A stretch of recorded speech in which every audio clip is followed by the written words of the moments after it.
चला मित्रांनो, पुढची पंचवार्षिक योजना आहे 9वी पंचवार्षिक योजना। ठीक आहे, याचा मूळ ढाचा अगोदर समजून घेऊ आपण। पहिला मुद्दा याचा कार्यकाल लक्षात घ्या बघा, 97 ते 2002 आहे। मुख्य भर दिलेला आहे शेती आणि ग्रामीण विकासावरती। ठीक आहे, प्रतिमान गांधीवादी आहे। त्याच्यानंतर इथे एक घोषवाक्य जारी केलेले बघा, घोषवाक्य जारी करण्यात आलेली ही तिसरी पंचवार्षिक योजना, चौथी, सातवी आणि आता ही 9वी। सामाजिक न्याय व समानतेसह आर्थिक विकास हे याचं घोषवाक्य आहे। आणि टार्गेट टाकलं होतं 6.5%, प्रत्यक्षात साध्य झालं 5.5%। ठीक आहे, आता हिचं लक्ष्य कमी साध्य झालेलं आहे। ठीक आहे, हा एक ढाचा झाला। याच्यामध्ये एक खर्च एक लक्षात घ्यायचा, 13,05,000 कोटीचा खर्च या ठिकाणी करण्यात आलेला आहे। ठीक आहे, ढाचा। आता मूळ मुद्दा आणखीन परत जाऊ आपण। या पंचवार्षिक योजनेचा आराखडा तयार करण्याचं काम 3 पंतप्रधानांनी केलेले आहे। HD देवेगौडा यांनी या ठिकाणी याचा आराखडा तयार करण्याचं काम केलं। IK गुजराल यांनी या आराखड्याला मंजुरी देण्याचं काम केलं आणि अटल बिहारी वाजपेयी यांनी या आराखड्याची अंमलबजावणी करण्याचे काम केले। अशा पद्धतीने 3 पंतप्रधानांची संबंधित असलेलं ही पंचवार्षिक योजना येत असते। आता या पंचवार्षिक योजनेत भर दिला शेती आणि ग्रामीण विकासावर। आता शेती आणि ग्रामीण विकासावर भर का दिला? कारण या कालखंडात मेजॉरिटी जो काही वर्ग निवडून आलेला आहे हा ग्रामीण भागाशी संबंधित वर्ग होता आणि त्यांचाच दबाव या ठिकाणी असल्यामुळे शेती आणि ग्रामीण विकासावर भर देणं गरजेचं होतं। कारण या क्षेत्रामध्ये या ठिकाणी पुढच्या इलेक्शन कधी लागू शकतं याची शक्यता होती, कारण आघाड्याचं सरकार होतं।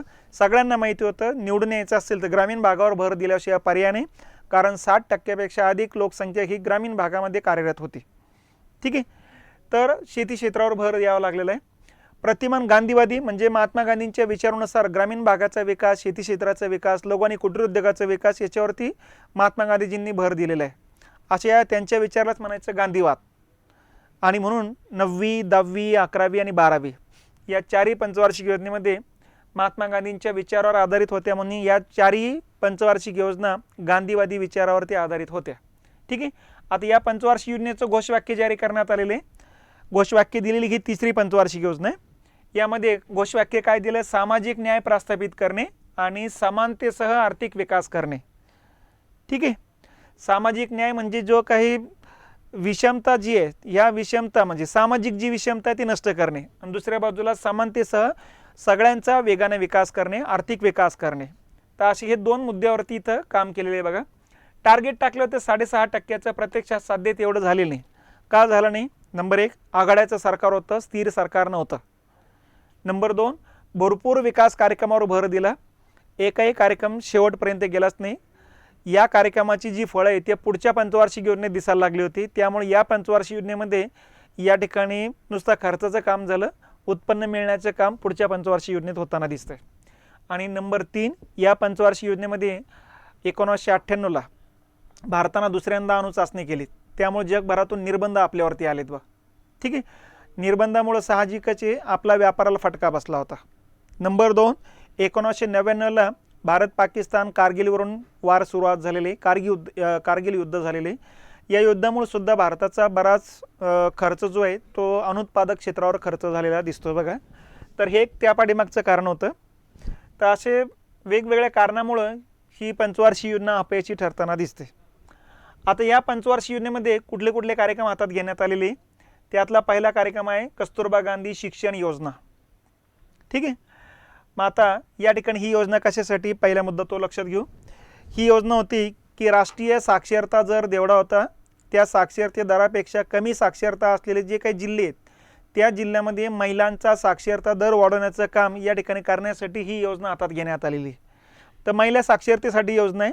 राष्ट्रीय साक्षरता दरापेक्षा कमी साक्षरता असलेल्या जिल्ह्यांवरती लक्ष केंद्रित करण्यात आलं होतं।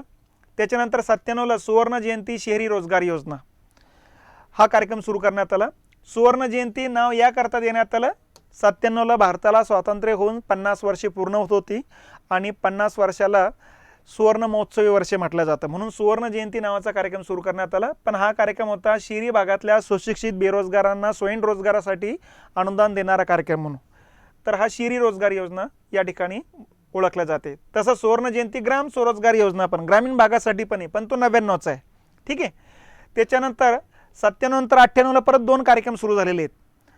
राजराजेश्वरी महिला कल्याण योजना आणि भाग्यश्री बाल कल्याण योजना, दोन्ही पण विमा उतरवणारा कार्यक्रम आहे. राजराजेश्वरी महिला कल्याण योजना महिलांचा विमा उतरवणारा कार्यक्रम होता आणि भाग्यश्री बाल कल्याण योजना बालकांचा विमा उतरवणारा कार्यक्रम होता. तर दोन्ही पण 98ला सुरू करण्यात आलेली. तर 98ची त्या 2 योजना सुरू झालेल्या आहेत. 99ला हे 3 योजना सुरू झालेल्या आहेत. कुठल्या कुठल्या? त्यापैकी एक आहे अन्नपूर्णा योजना. म्हणजे थोडक्यात काय ते लक्षात घ्या. अन्नपूर्णा योजना जी आहे ही 60 वर्षावरील जी वृद्ध व्यक्ती आहेत या वृद्ध व्यक्तींना 2 रुपये किलो दराने गहू आणि 3 रुपये किलो दराने तांदूळ वाटप करणारा कार्यक्रम आहे रेशन दुकानामार्फत. ठीक आहे. तर अन्न वाटप करणारा कार्यक्रम होतो हा. 99ला सुवर्ण जयंती ग्राम स्वरोजगार योजना सुरू करण्यात आली. वेगवेगळ्या 6 योजनांचं विलीनीकरण करून ही योजना 99ला सुरू करण्यात आलेली आहे. मग 6 योजना कुठली? 1978ची IRDP, 1979ची ट्रायसेम, 1982ची डवाक्रा म्हणजे महिला बाल विकास कार्यक्रम, 1989ची दशलक्षी विहिरी योजना, 1992ची सिट्रा कार्यक्रम आणि 1997ची गंगा कल्याण कार्यक्रम. अशी या 6 योजना एकत्रित करून तयार करण्यात आली सुवर्ण जयंती ग्राम स्वरोजगार योजना. तर 99चा हा कार्यक्रम या ठिकाणी आहे.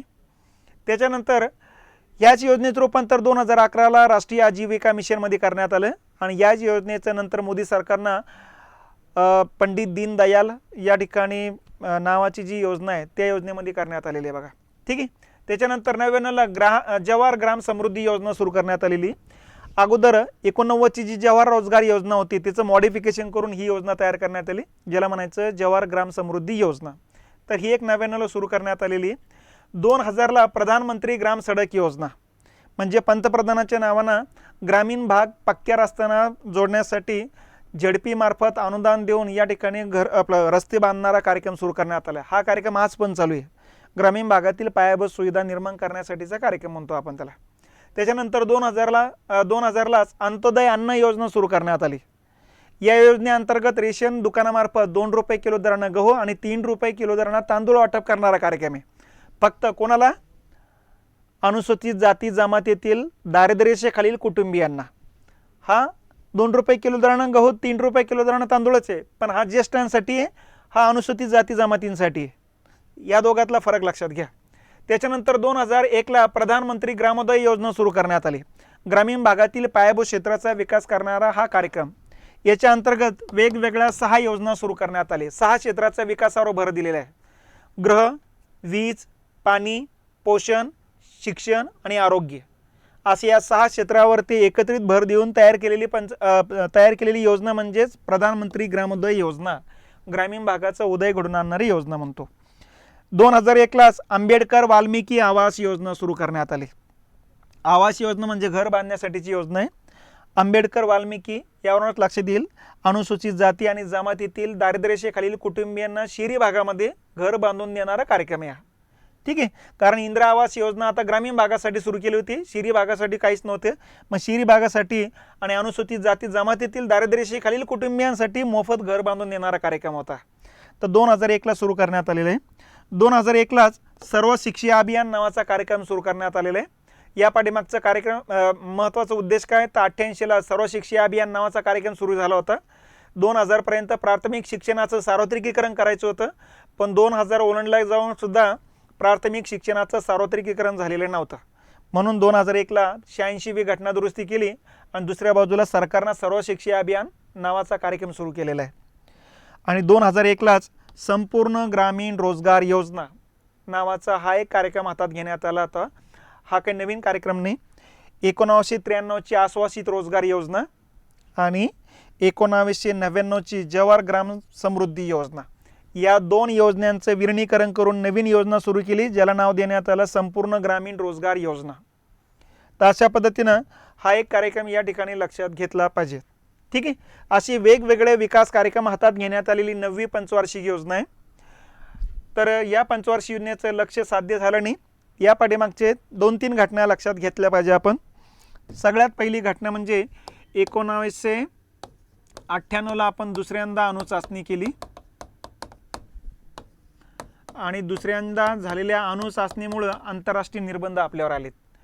त्या निर्बंधामुळे आपल्या या ठिकाणी व्यापाराला फटका बसला आणि यातून अपयश येताना दिसतं. हे पहिला मुद्दा आहे. दुसरा मुद्दा आहे की कारगिल वार या कालखंडात घडलेले बघा.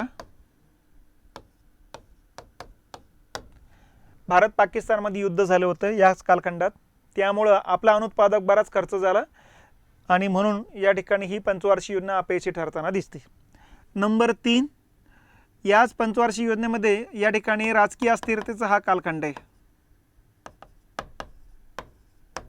कारण कुठल्याही पक्षाला बहुमत या ठिकाणी दिसत नाही आणि राजकीय अस्थिरतेमुळे कधी निवडणुका लागू शकतात. म्हणून या ठिकाणी काय म्हणतात, लोकप्रिय घोषणांचा हा सुकाळ होता, पण अंमलबजावणीच्या नावाने या ठिकाणी दुष्काळ होता. तर राजकीय अस्थिरता हे कारण होतं. आणि सगळ्यात महत्त्वाचं कारण म्हणजे अनेक योजना सुरू करण्यात आल्यात, अनेक कार्यक्रम सुरू करण्यात आलेत, कोणताही कार्यक्रम काठाला लागलाच नाही. सगळ्याच कार्यक्रमावर थोडी रक्कम खर्च करावी लागली. मग एकनाथ धर भारत चिंध्या आपण जे काही म्हणतो ते या ठिकाणी लक्षात घेतलं पाहिजे. त्यामुळं अनेक योजना हातात घेतल्यामुळं याला यश मिळण्यासाठी बराच अवधी लागणार होता आणि म्हणून सुद्धा ही पंचवार्षिक योजना अपयशी ठरताना दिसते. तर अशा पद्धतीनं ही 9वी पंचवार्षिक योजना या ठिकाणी लक्षात घ्यायची. मित्रांनो, 7वी, 8वी, 9वी या 3 पंचवार्षिक योजनांवरती जे प्रश्न येऊन गेले ते प्रश्नावरती थोडी नजर टाकू आता. 9व्या पंचवार्षिक योजनेनुसार GDP वाढीच्या दराचा इष्टांक म्हणजे टार्गेट, इंग्लिशमध्ये पण बघत चला, टार्गेट किती होते. 9व्या पंचवार्षिक योजनेत लक्ष्य काय टाकलं होतं, टार्गेट काय टाकलं होतं, तर 9व्या पंचवार्षिक योजनेत टार्गेट टाकलं होतं आपण 6.5% विकास दर गाठायचा दरवर्षी. ठीक आहे. त्याच्या अगोदर 8व्यामध्ये टाकलं होतं 6.7 साध्य झालेलं होतं आणि त्याच्या अगोदर 5 टाकलेलं होतं. ठीक आहे. त्याच्यानंतर सामाजिक न्याय व समानतेसह वृद्धी यावर कोणत्या पंचवार्षिक योजनेत भर देण्यात आला, तर हे घोषवाक्य होतं 9व्या पंचवार्षिक योजनेचं. ठीक आहे. इथं 8वीला काही घोषवाक्य नव्हतं, 10वीला काही घोषवाक्य नाही, 11वीला वेगवान व सर्वसमावेशक विकासाकडे वाटचाल हे या ठिकाणचं टार्गेट होतं बघा. तर याचं उत्तर आहे 9वी पंचवार्षिक योजना. त्याच्यानंतर कोणत्या पंचवार्षिक योजनेचं मुख्य लक्ष हे उद्योगाच्या आधुनिकीकरणाचं होतं. मग आता उद्योगाच्या आधुनिकीकरणाचं लक्ष असलेली पंचवार्षिक योजना होती 8वी पंचवार्षिक योजना. याच पंचवार्षिक योजनेमध्ये या ठिकाणी आपलं उत्पादनात वाढ करण्याकरता विदेशी गुंतवणूकदारांना देशामध्ये मोकळीक देण्यात आली होती. नवीन तंत्रज्ञान देशामध्ये यायला सुरुवात झाली होती. ठीक आहे. नियोजन आयोगाच्या मतानुसार 9व्या पंचवार्षिक योजनेमध्ये खालीलपैकी कोणत्या एका विशिष्ट मुद्द्यावर लक्ष केंद्रित केले गेले आहे. मग आता काय, सामाजिक न्याय आणि समानतेसह विकास. ओके. सामाजिक न्याय आणि न्यायबुद्धीसह विकास. ठीक आहे. सामाजिक न्याय व रोजगारासहित विकास. सामाजिक न्याय व आर्थिक समानतेसह विकास. यस, याच्यापेक्षा हे बरोबर येतंय. म्हणजे उत्तर काय, सामाजिक न्याय व आर्थिक समानतेसह विकासावर भर दिलेला आहे. तर हे 9व्या पंचवार्षिक योजनेत याच्यावर लक्ष केंद्रित केलेलं आहे. ठीक आहे. ओके. तर अशा पद्धतीनं 7वी, 8वी आणि 9वी या 3 पंचवार्षिक योजनांतले आयोगाने विचारलेले हे प्रश्न लक्षात घ्यायचे.